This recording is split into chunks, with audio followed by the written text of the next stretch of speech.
നിരവധി ക്രിമിനൽ കേസുകളിൽ പ്രതിയായ ഗുണ്ടയ്ക്കെതിരെ കാപ്പ ചുമത്തി തിരുവനന്തപുരം നെയ്യാർ ഡാം പോലീസ്. 35ഓളം കേസുകളിൽ പ്രതിയായ ഷാജിയാണ് പോലീസ് കരുതൽ തടങ്കലിലാക്കിയത്.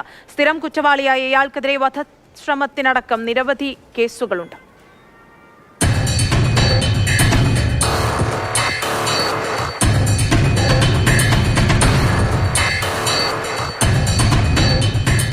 വീട് കയറി ആക്രമണം, കൊലപാതക ശ്രമം, മോഷണം, ഒപ്പം ലഹരിക്കടത്തും.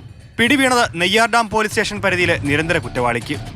സ്വർണ്ണക്കോട് ഷാജി ഭവനിൽ ഷാജി എന്ന തോക്ക് ഷാജിക്കെതിരെയാണ് പോലീസ് കാപ്പ ചുമത്തി കരുതൽ തടങ്കലിലാക്കിയത്.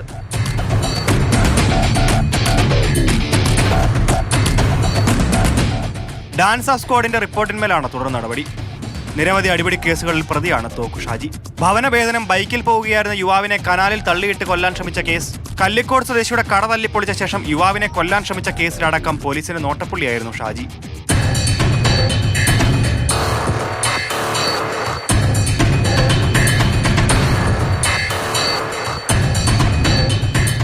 മാതൃഭൂമി ന്യൂസ്, തിരുവനന്തപുരം.